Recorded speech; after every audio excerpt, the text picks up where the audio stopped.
The most disrespected person in America is the black woman. The most unprotected person in America is the black woman. The most neglected person in America is the black woman.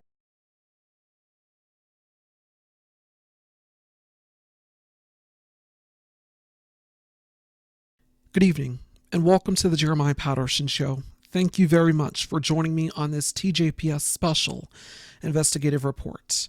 Tonight, I'm bringing you part one of a two-part series about the Black femicide crisis in the United States. Black femicide is the intentional misogynistic murder of black women and girls, driven by systematic racism, sexism, and gender-based violence.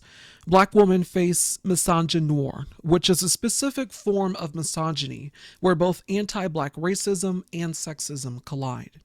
The term Black femicide was coined by Rosa Page, an Arkansas-based nurse and the founder of Black Femicide US. The term misogyny was coined by Professor Moya Bailey. Both of these terms coexist every day for black women in a way that correlates to the poor health, social, and economic outcomes they receive. For example, black mothers and their babies are more likely to die than their white counterparts when it comes to childbirth and post-childbirth. These are the facts, and though they're disconcerting, they're true and a lived reality for black women all over the nation and the world. In this first part of the series, we're going to cover the history of degrading black women, statistics, and discuss horrific femicide cases. And then tomorrow night for part two, I'll be joined by a black woman who's a survivor of domestic abuse and has received several death threats from her ex-husband. You do not want to miss that. It's called Wendy's Story: Abuse, Trauma, and Purpose. We're going to begin this special report with this photograph here. This is a human being, first and foremost. But this nation did not see her like that, nor her peers, or the rest of black women. She was called property, not a human. Malcolm X once said, quote, "The most disrespected person in America is the black woman. The most unprotected person in America is the black woman. The most neglected person in America is the black woman." End quote. That's a statement that still unfortunately rings pertinent to this day. The disparagement and abuse of black women was present from the inception of the country. The main reason we're here today is because of the treatment of black women during slavery. They were raped, endured public nudity, had to endure forcible examinations of their bodies by evil men in order to determine if they would be good enough to bear children. This would be a world their daughters would be born into as well. But the journey didn't begin here. It started immediately after Africans and black people from all over the world were abducted for the institution of chattel slavery. As Boy Ray Rue Brinch wrote in his 1810 memoir about the Middle Passage, he saw, quote, "common sailors aboard a slave ship raping women in the presence of the others." There were parents who witnessed their, quote, "daughters being despoiled." Another survivor said it was common for the dirty, filthy sailors to take the African woman and lie upon their bodies. John Newton, the captain of a slave ship and the author of the famous gospel hymn Amazing Grace, admitted, quote, "I not only sinned with the high hand myself, but made it my study to tempt and seduce others on every occasion." End quote. Newton confirmed on multiple ships sexual abuse was practically unlimited. He described how in 1753 aboard a 122-man cruise ship, a young African girl classified as number 83 was assaulted an unknown number of times. Once enslaved Africans made it to the shores of the United States, a reality of hell on earth would set in. In slavery, black women were beat, raped, exploited, and killed. According to a former slave speaking on the sexual objectification of black women like herself, quote, "Our clothes were rags and we were all half naked, and the females were not sufficiently clothed to satisfy common decency." End quote. Some enslavers purchased women just so they could rape them. Deborah Gray maintains that, quote, the violence done to black women might well decenter lynching as the primary site and preeminent expression of white anxiety on the black body. Through the physical abuse and sexual abuse of black women, enslavers and overseers asserted their authority over and simultaneously expressed their fear of both enslaved women and their male relatives. By beating enslaved women in front of their male relatives or forcing men to beat women, slaveholders undermined both women's roles as wives and mothers, worthy of patriarchal protection, and men's roles as husbands and fathers who have the right to defend their women. The enslaved woman's body thus became the site of interracial masculine conflict. End quote. This horrific and dehumanizing treatment of black women on multiple occasions led to their collective and organized resistance against the vicious assaults on their bodies, womanhood, and minds. On December 7, 1774, 2 years before the U.S. officially became an independent nation, 4 enslaved women worked with 6 black men to kill a master and an overseer in St. Andrew Parish, Georgia. According to the Georgia Gazette, the group who were enslaved by Captain Morris killed the overseer, murdered the wife of Captain Morris, and severely wounded a carpenter and a boy who died the next day. Subsequently, the group marched through the countryside and attacked neighboring plantations, seriously wounding the owners of 2 plantations and killing one of their sons. The authorities, seeking severe retribution of the leaders of the revolt, punished them by haunting them and burning them alive. According to Black Perspectives, quote, the St. Andrew Parish revolt increased white anxiety. It also demonstrated the tactic network of communication between enslaved women and the men to plan and organize a successful revolt. In the aftermath of the revolt, residents of St. Andrews adopted a set of anti-slavery resolutions, end quote. Enslaved women and girls were forced to endure other egregious actions at the hands of white men, including forced gynecological surgeries. The victims, as young as 13, had to experience this without anesthesia, meaning they felt everything. Dr. J. Marion Sims subscribed to the stereotypical notion that black people had a lower pain tolerance than white people. It was routine that when an enslaved woman or girl was on her menstrual cycle, she was shamed and beaten. When Dr. Sims took Arnaka, Betsy, and Lucy from their plantations, paying to rent them, he had no gynecological experience. He was trying to find cures, remedies, and new methods for treating women's health, and so he erroneously chose 3 black teenagers as his test subjects. It was an act of unmitigated evil, unencumbered by any consequences from the law or entity. The excruciating hour-long operations transpired in Montgomery, Alabama in the 1840s. The first surgery was conducted on Lucy. The operating room was full of doctors who wanted to see the procedure for themselves. She was never asked if she was comfortable with all these sick-minded men watching her. Instead, she was brought to a room naked, shackled, and afraid. On the table, she was restrained to prevent any sudden movements that could disrupt the surgery. It went on for nearly an hour, and she felt pain every second of it. After the surgery, Lucy developed a terrible infection from a device Dr. Sims had placed in her bladder. She was tormented by the pain for days. Dr. Sims was able to cure her infection, but her injury did not heal. The operation was an abject failure, and the black woman had to endure the lasting ramifications of her body being exploited. The next surgery was Betsy, then 17-year-old Arnaka, and it went on and on and on. Dr. J. Marion Sims experimented on a total of 12 black women and girls. As other surgeries happened, the young girls worked for the Sims family between their procedures and recovery. Soon, Sims lost all of his white male assistants, who quit, not because of his horrific actions, but because he was repeatedly failing. Arnaka was performed on a total of 30 times. The young girls and women would be instructed to hold each other down on the table while being operated on. They would become skilled medical practitioners, but by the works of an evil and barbaric individual. Dr. Sims was eventually successful and became known as the father of modern gynecology.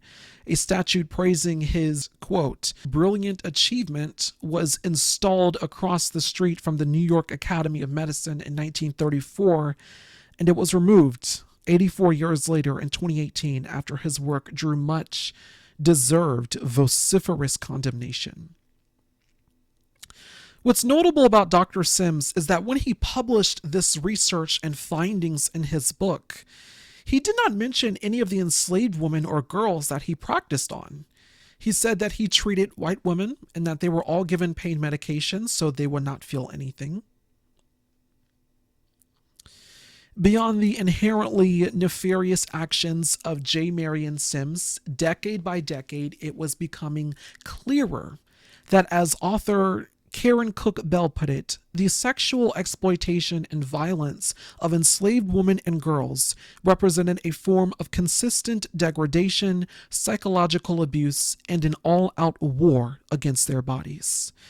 There were also no consequences for such actions. For example, in 1855, a white man named James Keaton raped a young black girl named Beck. She was under 10 years old. He was indicted for it, accused of, quote, wickedly coming to carnally know and abuse Beck against her will. There was a state statute referring to Section 15 of an 1829 law, which specified that the rape of, quote, any female child under the age of 10 years, end quote, carried a penalty of confinement of not less than 10 years, nor more than 21 years. Initially, it appeared that Beck was protected under the statute, and that convinced a grand jury to indict. However, during the trial, jurors rendered a verdict of not guilty. There was no punishment for this white man who mercilessly raped this black girl, this young black girl. There was no punishment for him. And what became sort of just completely coherent at the time and absolutely evident was that there was going to be no punishment for white men who mercilessly raped black women and girls. They became, quote, prematurely knowing of evil things, end quote. Hazel V. Carby, Professor Emerita of African American Studies and of American Studies, wrote in 1987, quote, the institutionalized rape of black women has never been as powerful a symbol of black oppression as the spectral of lynching. Rape has always involved patriarchal notions of women being, at best, not entirely unwilling accomplices, if not outwardly inviting sexual attack. The links between black women and illicitly sexuality consolidated during the antebellum years had powerful ideological consequences for the next 150 years, end quote. Attorney Sean Hill, an associate professor of law at Moritz College of Law, wrote in his 2024 research paper, The Right to Violence, quote, enslaved men were generally permitted to sexually assault enslaved women without criminal repercussions, mirroring the right vested in white slavers, end quote. So this is a haunting and reprehensible fact, especially for young black girls. For instance, in 1859, Ned, a 50-year-old enslaved groundskeeper, raped a 6-year-old black girl named Betty Gordon and a 9-year-old white girl named Eunice Thompson. Young Betty testified in court, quote, Ned pulled down his clothes and he threw me down and pulled up my clothes and got on top of me. He had hair on his belly. He bruised me and made me sore there, the part of my body where I make water from. End quote. So this is a 6-year-old girl describing what happened to her in court. And the question is, would the law hold Ned accountable, and would the courts serve justice?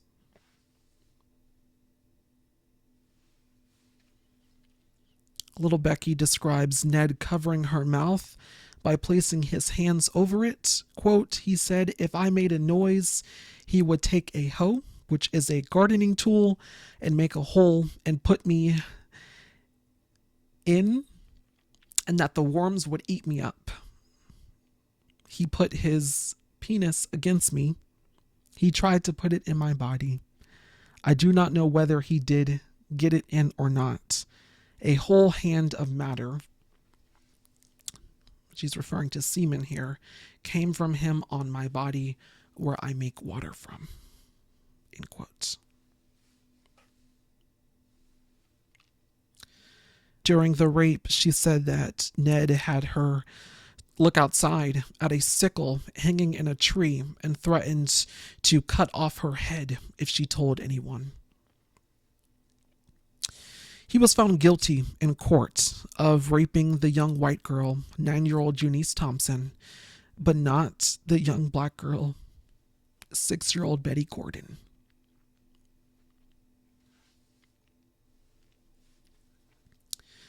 This evil injustice was rendered in a system that embodies and protects racism, white supremacy, and also the patriarchy. And the verdict, this verdict, and the ones before it and after it, made it unambiguous that there would be no legal retribution for the rape, abuse, and murder of black women and girls because they were never considered human, but consistently sexualized and exploited. Attorney and Professor Sean Hill wrote in his research paper, The Right to Violence, quote, "In Missouri that same year, an enslaved woman was sentenced to death for defending herself against the sexual abuse of her white captor. Despite 2 separate statutes affirming a woman's right to defend herself from sexual assault, the judge prohibited a not guilty plea as chattel. She did not qualify as a woman, nor did she qualify for the rights contained in the statutes." End quote.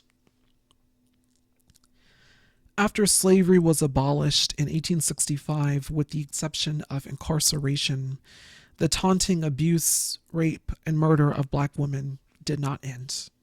Just like their husbands, brothers, uncles, cousins, and male friends, they too were lynched. It was a sight of unspeakable evil, too unbearable for the human eye. But it was a dark, chilling reality all over the nation, especially in the South.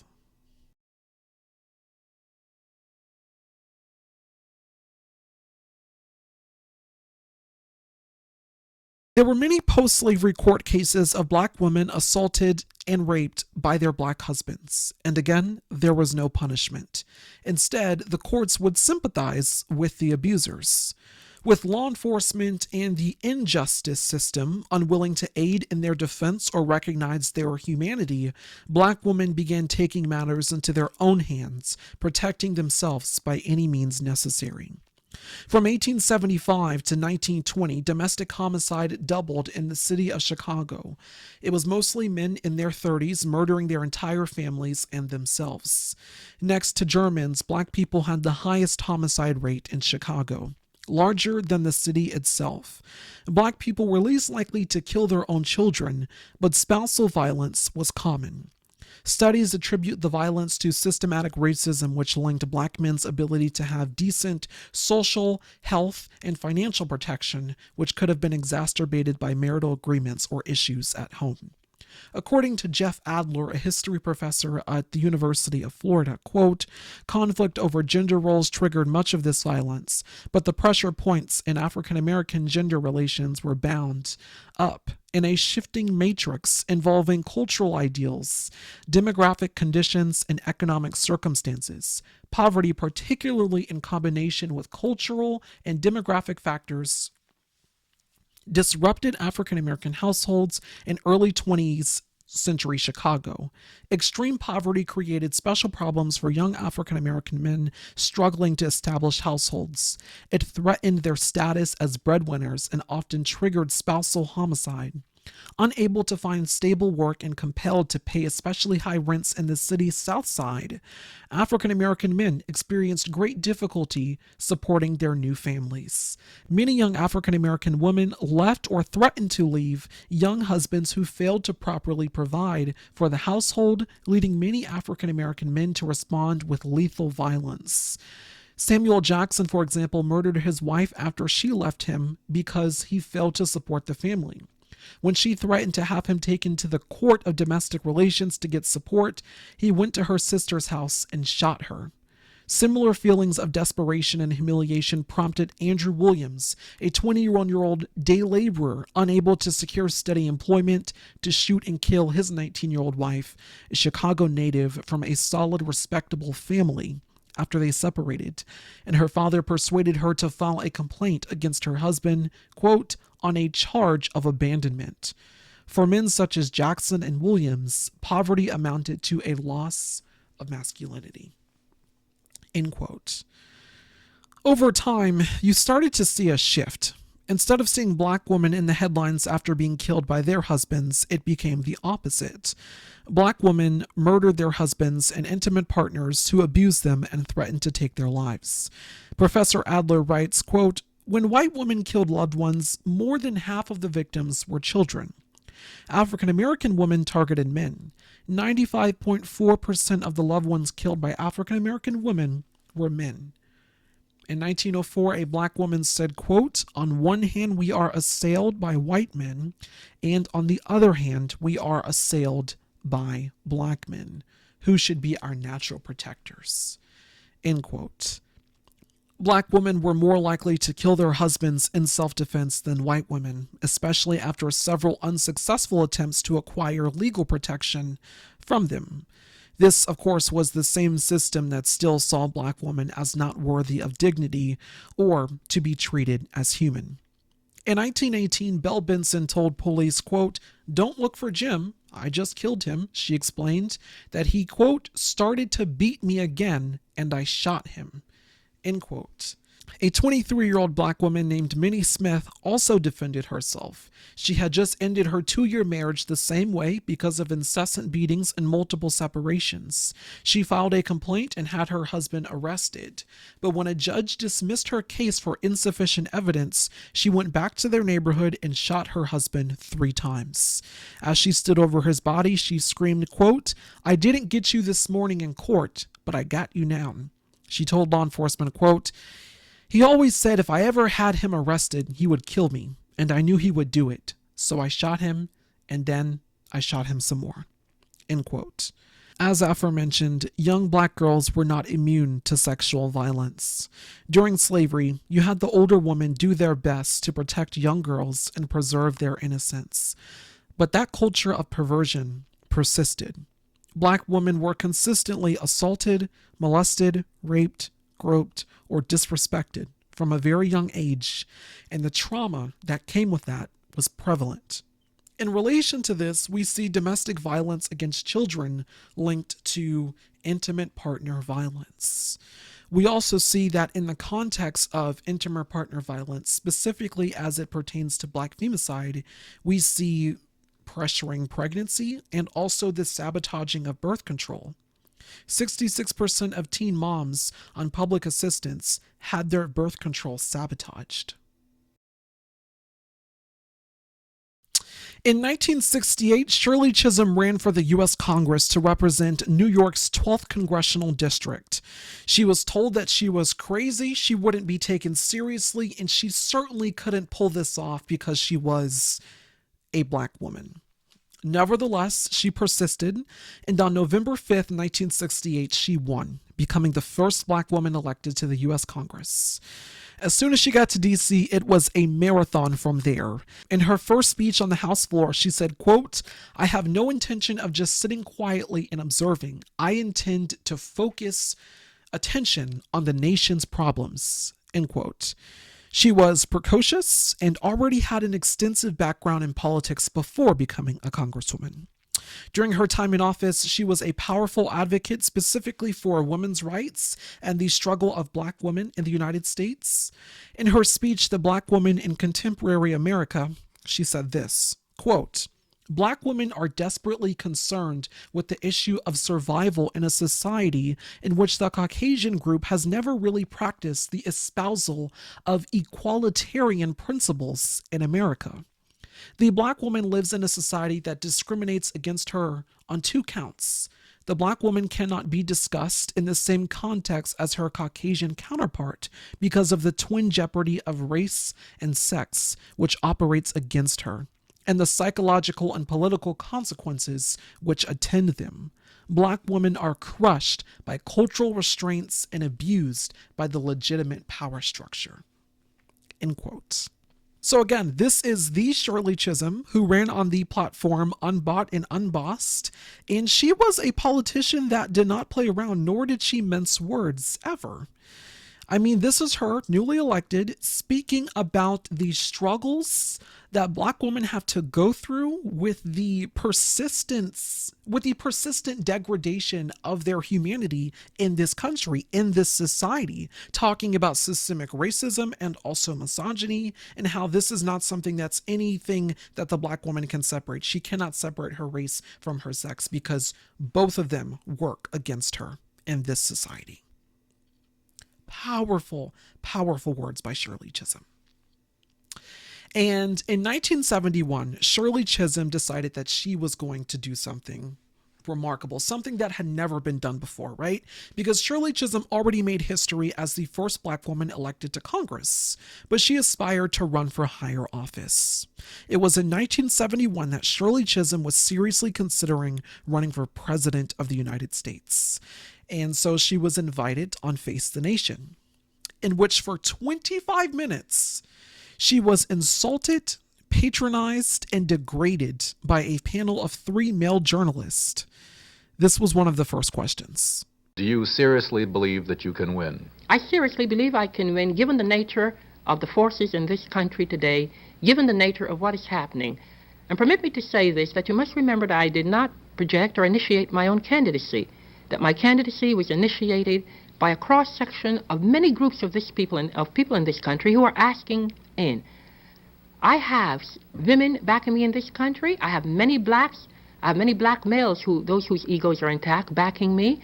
I have many young people in this country who are saying, Mrs. Chisholm, we didn't even want to bother to consider thinking about presidential politics because we can't think the system can work, but we're willing to give you a chance. I have many Spanish-speaking people who's backing me. And all of these people, about 6 months ago, began to ask me to make this serious bid. And so I proceeded to move on the basis of this call. Quote, do you seriously believe you can win? End quote. She was actually asked that on national live television. And consider this, he didn't ask her that question just because she wasn't a man, but specifically because she was a Black woman.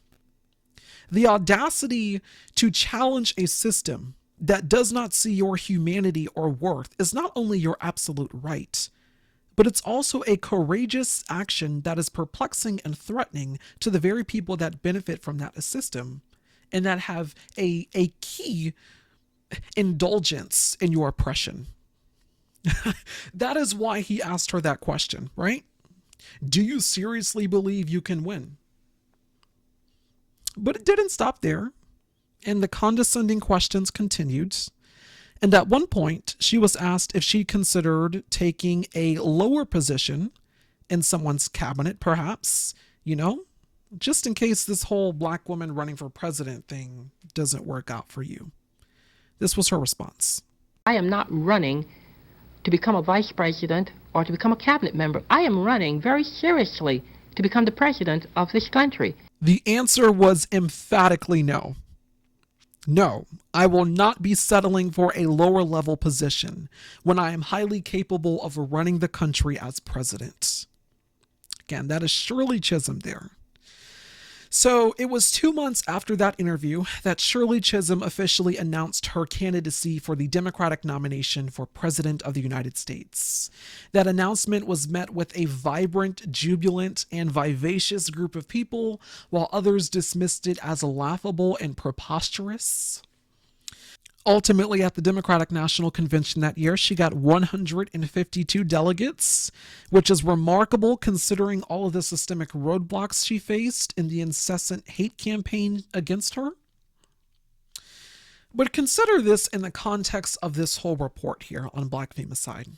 What Shirley Chisholm did there was give birth to something generationally potent for all people, for all women, but specifically for Black women. Consider what she did here. Shirley Chisholm runs for Congress. She becomes the first Black woman elected to Congress. Then she decides, I'm going to run for President of the United States. She runs for President of the United States, and she faces this tirade of opposition, of misogyny, and of racism. You can't do it. It's never been done before. But she had the audacity to challenge the system. She had the audacity to challenge a system that did not see her humanity.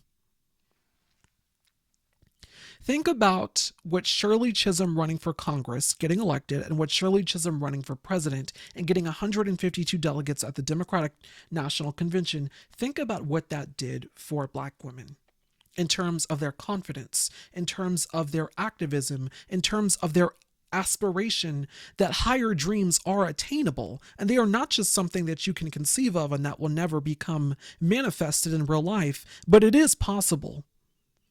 It is. I said what she did there was birth something generationally potent. And after her run for the presidency, you had many Black women-led activist organizations begin to emerge. For instance, in May of 1973, Margaret Sloan, Eleanor Norton, Doris Wright, Faith Ringgold, and Flo Kennedy founded the National Black Feminist Organization. Margaret Sloan was the chairwoman. After being active in the civil rights movement, this is how she got involved. To the women's movement, like many women did, I believe the distorted white male-dominated media image of what the movement was about, and so I read it and I said, what are these, white women talking about? Again, I assumed that white women were the people that had the problem, and I saw the media interpretation of it. The pictures would be young white women under 21, and so I said, this is crazy. What is this talk?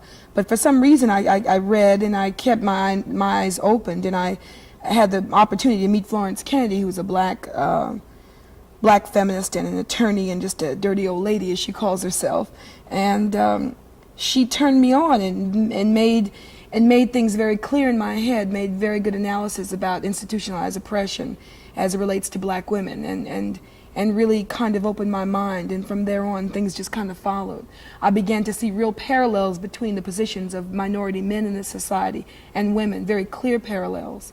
And I became very impatient, like I wanted to, I wanted to really work on concerns that were important to me as a woman, because I couldn't see how working on things that would improve the lives of Black women, which are over half of the Black nation in society. I couldn't see how working on things that would make Black women free couldn't help, the entire Black race. Tell me about the NBFO, the National Black Feminist Organization, which you founded now. Why did you find it necessary to do that? Well, let me preface it. I didn't find it by myself. I don't want to ever get in that dangerous position of assuming that I could, do that. Several Black women in New York City got together after a meeting was called together by a Black feminist, trying to get Black women together and analyze our relationship with the Black liberation movement, with the feminist movement in general. From that, ironically, I don't really think most of us thought of founding an organization. We just decided that we had such an experience spending the day talking with each other, we'd like to hold a conference to bring as many women from the East Coast as possible, Black women, to talk about feminism. But that summer of last year, the media did another job on Black women. There was a lot of articles depicting the relationship of Black women to white women, none of which were written by Black women, by the way.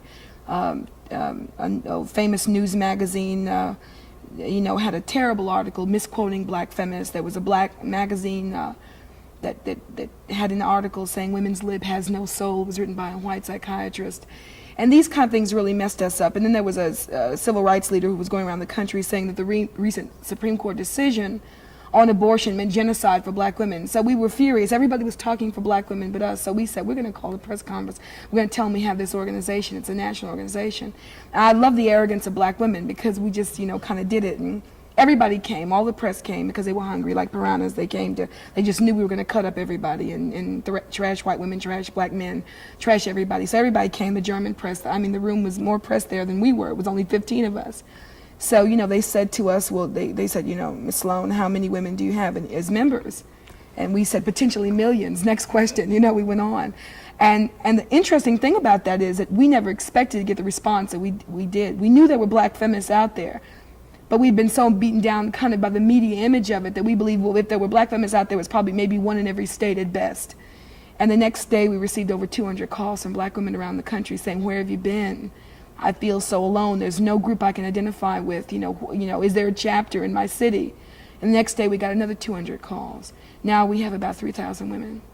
We have chapters springing up in different cities. So NBFO really kind of grew faster than we were prepared for it. But it was really, we knew that there were black feminists out there, and for whatever valid or not valid reasons, they weren't responding to the established feminist organizations.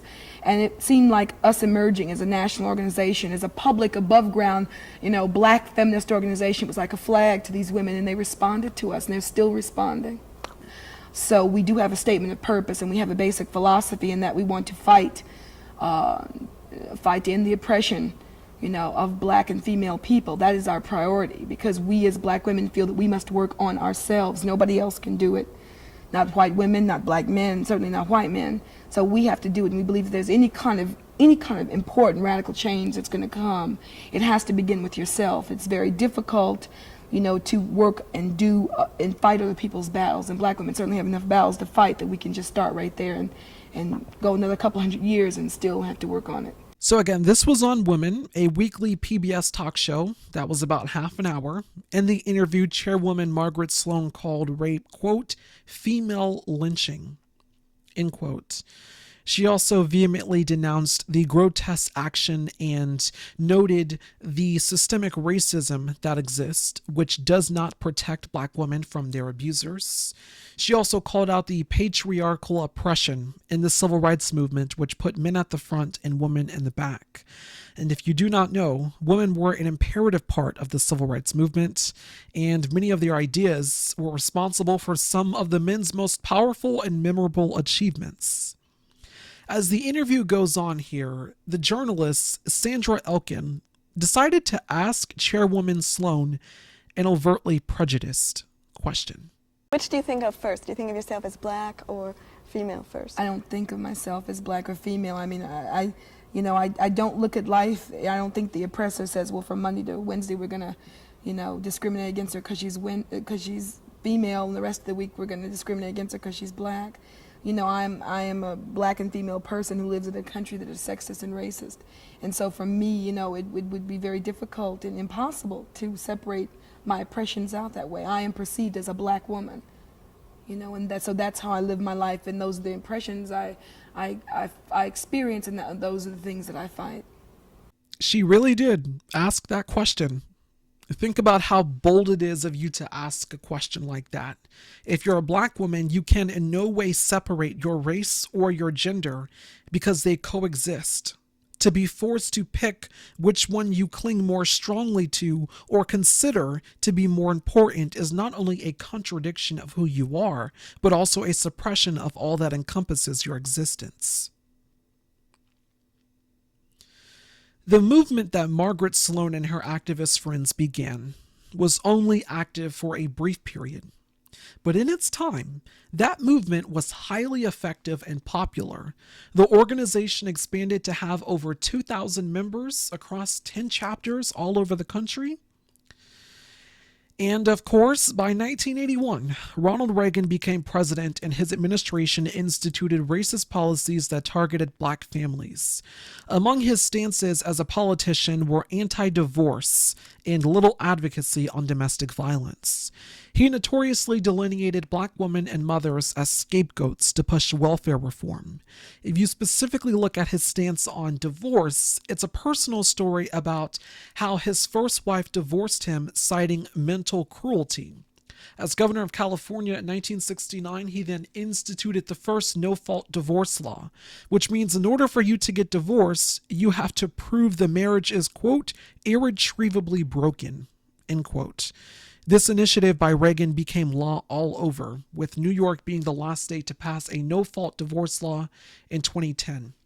So this effectively traps victims of domestic violence and psychological abuse, and it disproportionately affects black women, leading to femicide. You can see how the government is complicit in this crisis by exacerbating it and making sure that there's no escape. By 1994, Congress passed the Violence Against Women Act, though the legislation did nothing to address systematic poverty and issues which directly contributed to domestic violence and black femicide. According to multiple studies, black women are more likely to stay in abusive relationships longer than white women. Why? There are several factors, including a lack of economic resources, not having enough money to leave an abuser, and then not having access to a homeless shelter and jobs. There's also racial and gender oppression in addition to educational empowerment and equality factors. For black women, they're less likely to call law enforcement on their abusers as police are seen as corrupt, violent, and ineffective. Another major obstacle is something called a nuisance law, which towns and cities have enacted across the country.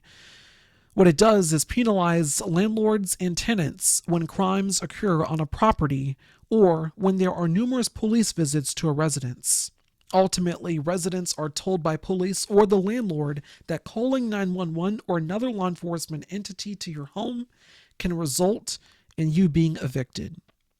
This is not only an example of how local governments perpetuate domestic violence, but it's why many victims of domestic violence are essentially trapped with no resources or help to fight back. For black women, when they experience domestic violence, 4 factors prevent them from calling the police. 1, systematic racism in the police department. 2, being shot and killed despite the fact that they're the ones that called the police for help. 3, not being believed by the police, which further puts them in danger of retaliatory violence from their abusers. And 4, being evicted from their place of residence simply for calling the cops to report a heinous crime. An example of this was on August 1st, 2010, in Jacksonville, Florida, when Marissa Alexander fired a warning shot after her husband attacked her and threatened to kill her.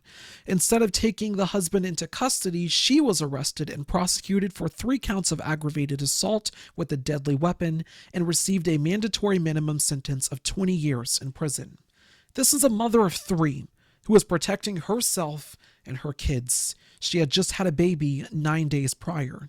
She fired a warning shot to intimidate a man that had abused her and who had a record of abusing other women. No one was injured after she fired the warning shot. She defended herself against an abuser, but she was the one that got put in prison. She wasn't only abused by her husband, she was also abused by a racist and sexist system that does not see her humanity. Consider what I laid out there in the first segment, about that one enslaved woman who tried to defend herself against a white man that was raping her. What did the courts do? What did the judicial system do? What did the law enforcement system do? They punished her and not the rapist, not the man that raped her. But the woman was on the side of retribution. She was on the side of criminal punishment. Marissa Alexander claimed her right to self-defense under Florida's Stand Your Ground law, and the judge denied it, saying she didn't do enough to prove she feared for her safety. The judge argued that she could have just left her house instead. Like that's a viable option for domestic violence victims without potentially being killed or seriously harmed. Florida prosecutor Angela Corey threatened to put Marissa behind bars for 60 years. Now, 60 years here because she was going to charge her for every single count. And for all the 3 counts, it would be 20 years. So count 1, 20 years, count 2, 20 years, count 3, 20 years, 20, 40, 60. She threatened to put her behind bars for 60 years. If she was found guilty after her second trial. And so she ended up pleading guilty in the second trial after she pled not guilty in the first trial. She was free after 3 years in prison, but she should have never went to prison in the first place. There is a powerful, powerful story that Marissa Alexander herself gives, and she tells this entire story in a TED Talk. I definitely recommend that you go watch it. She, of course, now is an advocate for victims of domestic violence and trying to just help those, as she is a survivor defendant, which effectively talks about how we have a system that penalizes women who defend themselves against their abusers. They go to jail if they defend themselves. They go to jail if they murder their abusers. They go to jail if they defend themselves and their children against a man who was vile, vicious, and vituperative. Think about that. That's the country that we live in. And that's the same country consistent throughout history that disproportionately punishes Black women for defending themselves. We're going to discuss specifically Black femicide cases in just a moment, but I want to give you one more part of this story that sort of weaves into all of this, and something that I found essential in covering this, and that's culture. For decades, we've seen domestic violence joked about, disregarded, and downplayed in cartoons, blues lyrics, hip-hop, etc. There are several well-known perpetrators of domestic violence against Black women. Among them, Dr. Dre, who repeatedly physically abused and cheated on the famous R&B singer Michelle. She came from an underprivileged background where her family lived paycheck to paycheck. When she met Dr. Dre and was signed to Ruthless Records and subsequently Death Row Records, when the relationship began, he would show her an extravagant side of life that she had never seen before by surprising her with a house, sports cars, and fancy dinners. But soon there was a shift. As the relationship progressed, Dr. Dre became more controlling, jealous, and began isolating her from her friends, especially if they were men. Eventually, he broke her nose, left her with a cracked rib and 5 black eyes. Additionally, he held a gun to her head, choked her multiple times, and left a scar on her neck. Michelle told the Washington Post she never called the police on him. Quote, "I never went to the police because I didn't know any different, and I thought it was a form of love, and I didn't know any better." End quote. In a documentary, Michelle effectively talks about how in her family, she had grew up seeing men just abuse women in the family, and she thought that was normal. This vile behavior toward Black women has been consistent specifically within the music industry. In 2009, Chris Brown physically assaulted his then-girlfriend, singer Rihanna. He punched, choked, and bit her, leaving her with several facial injuries. He later pleaded guilty to felony assault and received 5 years of probation, community service, and domestic violence counseling. Allegedly, that is not the only woman or man he's assaulted or harassed.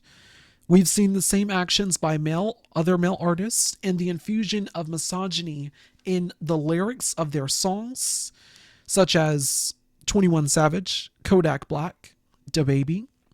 As it pertains to Houston rapper Megan Thee Stallion, she was shot in the foot by rapper Tory Lanez.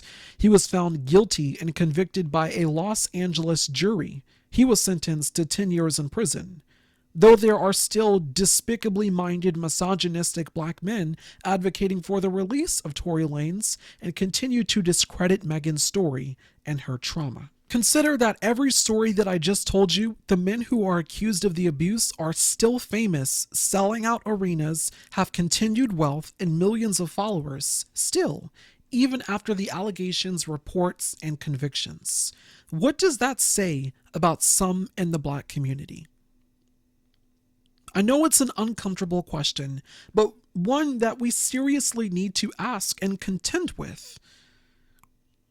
I mean, is the abuse and murder of our women a reality that we are willing to overlook for the indulgence of entertainment and culture?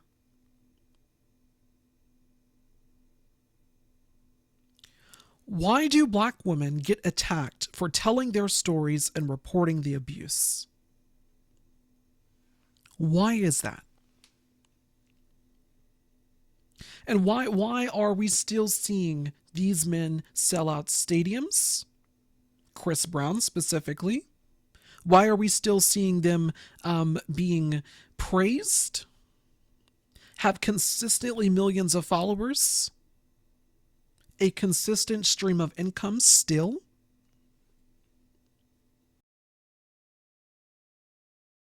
So while I was in the research process for this special report, I was watching Alexis Guillende's channel, Intellectual Media, and she did a video on Black femicide. It's a phenomenal video. You should definitely go watch it, and I highly recommend subscribing to her channel. She is just absolutely perspicacious in the way that she presents things, highly informative, very detailed, and impeccably researched. But there was something that was said in the video that's just stuck with me. Quote, "A community that treats the art of an abuser as more important than the abused is doomed." End quote. So think about that quote there in the context of this whole conversation about culture, right? Why is it important for culture to protect and to continuously uplift those who abuse others? Specifically, why is it that when Black women speak out, when Black women have a story, when Black women have something to say about the disparagement that they have endured, about the abuse that they have endured, about the terror that they have felt, why is it that the abuser is treated as more important, as more credible than the abused?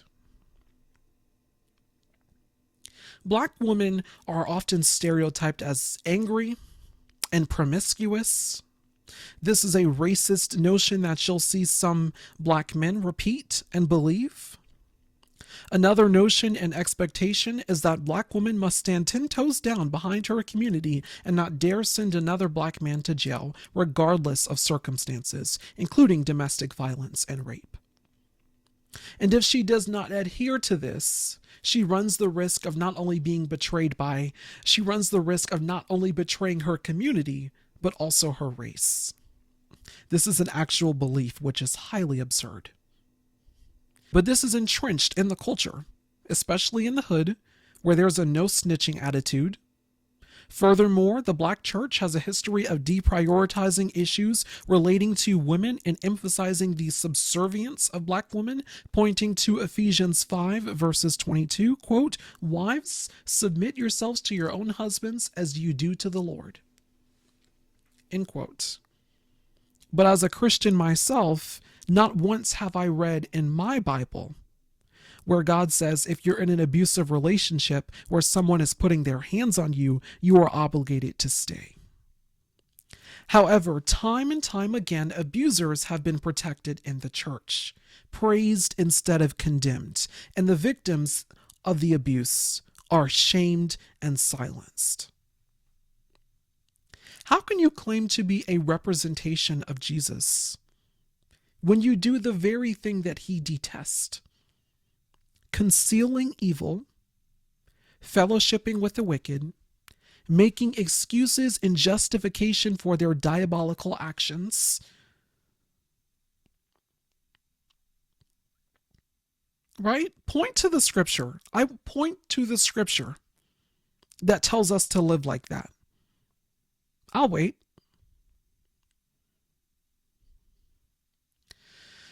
I know this report is lengthy and it is convicting. It is supposed to be. But every part of this has been essential because it's all connected. These are the facts. This is the history. This is a reality. In 2016, 517 Black women were murdered by a man, 91% by someone they knew. 272 were killed by a husband, boyfriend, or ex.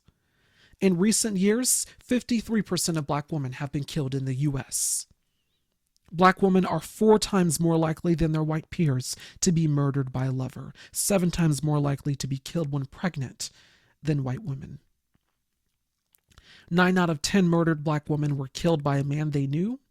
Nearly 80% of these murders involve gun violence. According to the Violence Policy Center, between 2011 and 2024, the number of Black women killed by a man with a firearm increased by nearly 30%. Black women are 14% of the U.S. population, yet make up 30% of women killed by men. But these are not just statistics, because behind every number, every study, there is a face and a story. Each of these women were murdered by an intimate partner or a man that they knew. These stories are harrowing and heartbreaking.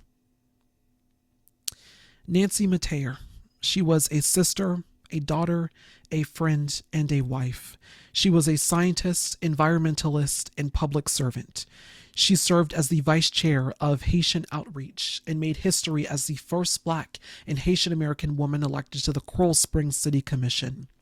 In December of 2024, she was appointed vice mayor of Coral Springs. She had a remarkable record as a community advocate and a persistent leader. On March 31st, 2026, Nancy was shot 3 times by her husband, who used a shotgun.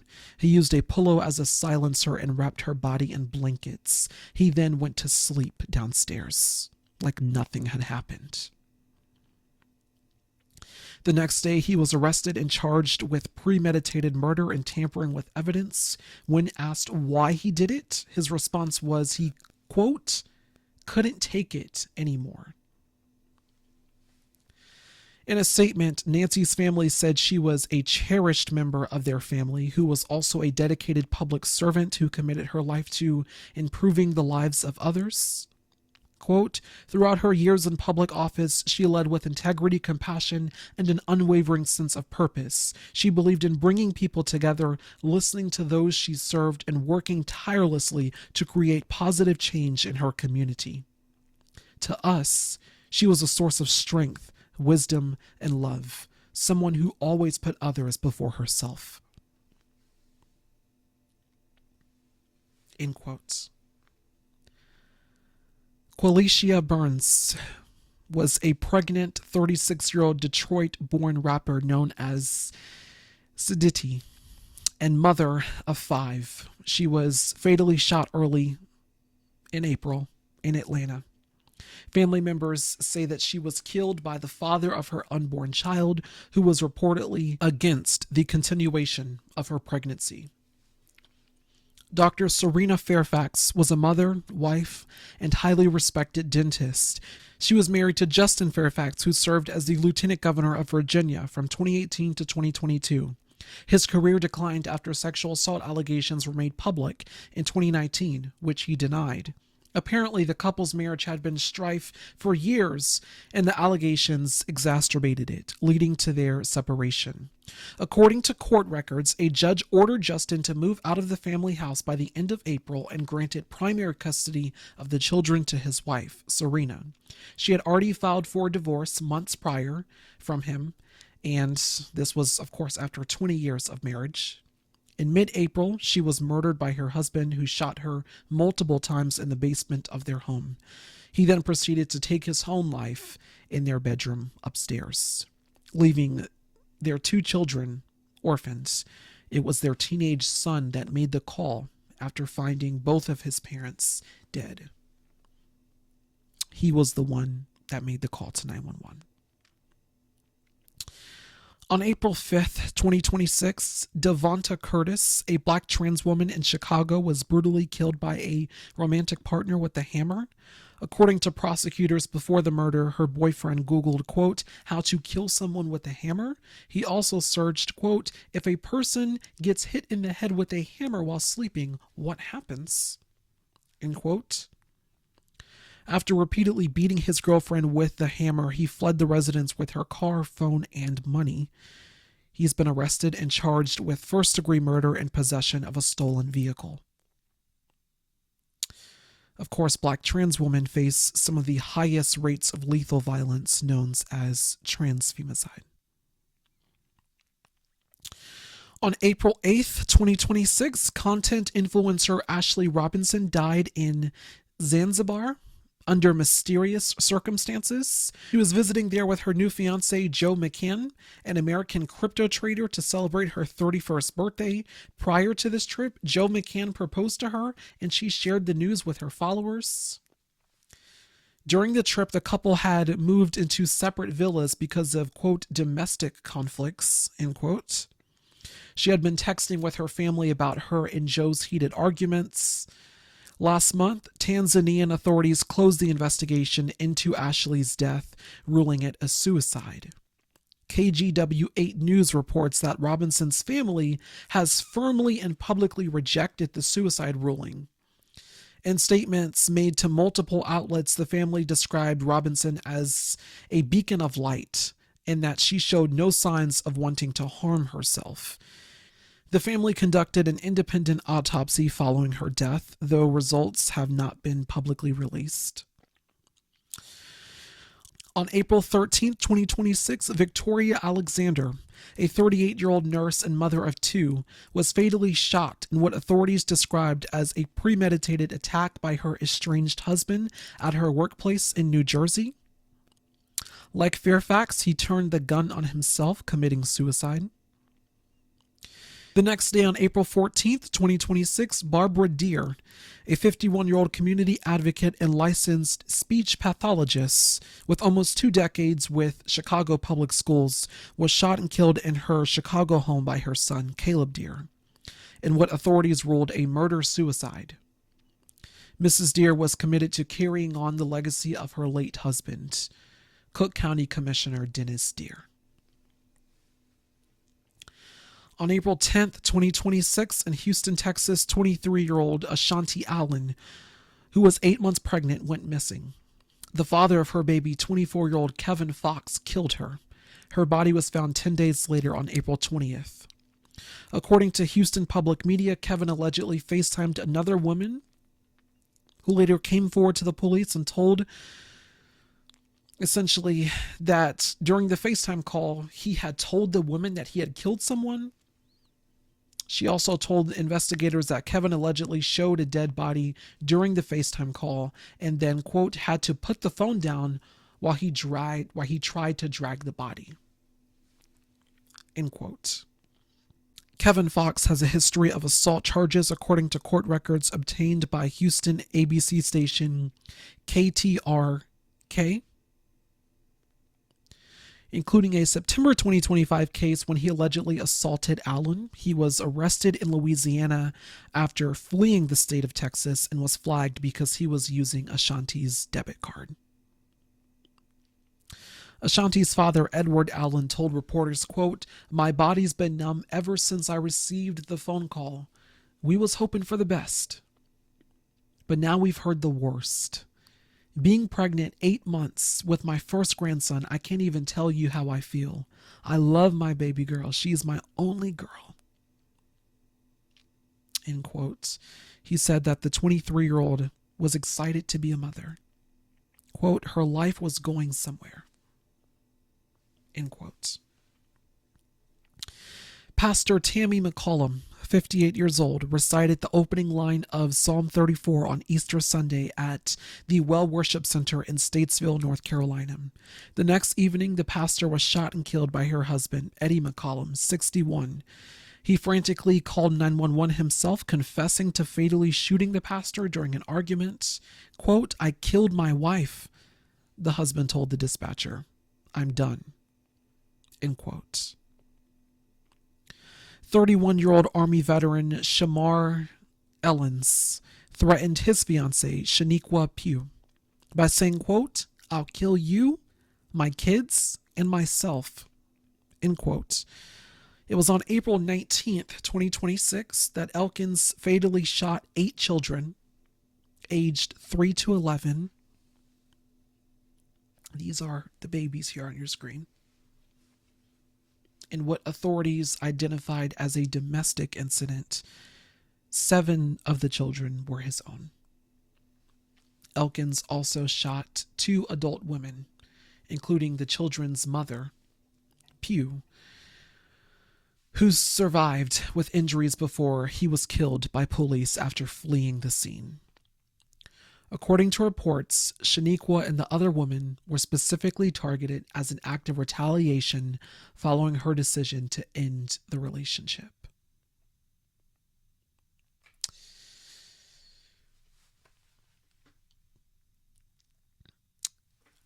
All of the deaths, the murders, and more so murder-suicides that I've just listened and listed and described to you, those were just April of this year, April 2026. That's not from any other year. That's not from any other month. Black femicide is a crisis in this country. It is a crisis of unmitigated evil. It is a horror that breaks my heart, because in doing this report, I have learned that this does not just begin recently. This has been going on for 400 plus years, since the inception of the institution of chattel slavery, right? This has been happening that long. This is a crisis. And yet time and time and time again,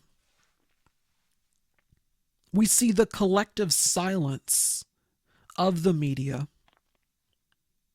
of the mainstream press, who refuses to cover this story. Because they too are complicit in the degradation and the systematic racism that Black women experience and face every day. They too are complicit in that misogynoir. Right? This is the same thing that Margaret Sloan said on TV.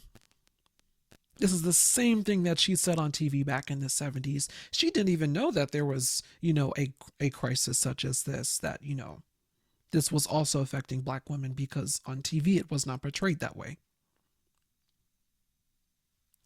The suffering, the tormenting, the exploitation, the diametrically evil and seemingly unmovable forces that consistently target Black women in this country is a crisis. And it is a crisis called Black femicide. And not too many people are talking about it. Not too many people are reporting about it. Black women's lives matter. They deserve to grow old. They deserve to live their lives. They deserve life in the context of it completely. Unencumbered by a system of systematic racism, unencumbered by jealousy and abuse and degrading words. Yet time and time again, this country has proven that it does not care about Black women. Time and time again, this country has proven that it will consistently disparage Black women, that it will exploit her talents and exploit her resources and exploit her ability in terms of what she can contribute to the system. And it will extract all that it can from her and dispose of her when they got what they wanted. The audacity to challenge a system that does not see your humanity is not only courageous, but it is perplexing and it is threatening to the abuser and those who indulge in the oppression. Because they do not want you talking about this. They do not want you covering this story. Because to them, it does not matter. To them, it doesn't matter. As far as they're concerned, this doesn't exist. But also for Black men in our community, do better. Do better, right? When news like this breaks, it should not be, "That's not me. I would never do such a thing." As if you fully know what you're capable of because you refuse to unpack your implicit bias as a man that benefits from a patriarchal system in spite of racism. Right? Because consistently, who got the pass? Who got the pass? It wasn't just white men that got the pass for the abuse, for the rape of Black women. It was also Black men. It is not your job as a Black man to say that it's not me when a story like this breaks. It is your job to call out the Black femicide, to call out your brothers, to call out your uncles, to call out your cousins and your fathers and your male friends who disparage Black women in their conversations, who abuse them. It is your job to call out that behavior, to call it for what it is, not to defend manhood, not to defend yourself. Call it out. You have a responsibility to do that. We are supposed to be the protectors, right? The natural protectors of our Black women. Yet time and time again, consistently, we are seeing that Black men are murdering Black women. And for any Black men who are watching at this very moment, that is a fact. And it is a fact that should not trigger you, but it should break your heart first and foremost, and then move you into collective action on actually doing something meaningful and productive and pragmatic as it results to not only stopping, but resolving this crisis. It is a fact that should push you to check your friends and your cousins and your uncles and all those who disparage Black women in private, and who joke about domestic violence, and who joke about rape as if it's funny. As it pertains to Black culture, this is something that has to stop being concealed and protected. Abusers do not need to have their identities concealed. Abusers do not need to be protected for their vituperative and diabolical actions. They are to be called out and exposed. There is a lot of work to do. There is much work to do as it pertains to this crisis. But it's also the fact that we cannot actively fight this crisis, yet continuously support those who are the abusers, whether if it is in music, if it is in culture, in any way, right? Chris Brown should not be selling out arenas. Dr. Dre should not be a widely praised artist. What's the bar? What's the thresholds? What are we as a community willing to accept?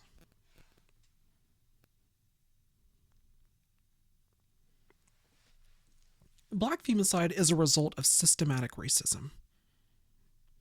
It's a result of systematic racism. A system that was built on the disparagement, the exploitation, the murder, and the rape of Black women.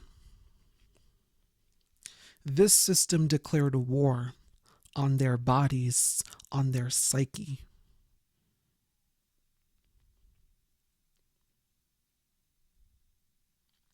Think about that.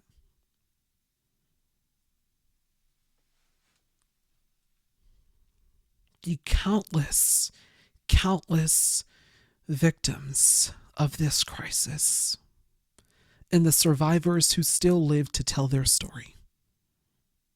Think about that. Everything that I've told you here tonight, it is true. A lot of it was painful to hear, I am sure. But Black femicide is a crisis that we need to talk about and we all need to know more about, because their lives matter too.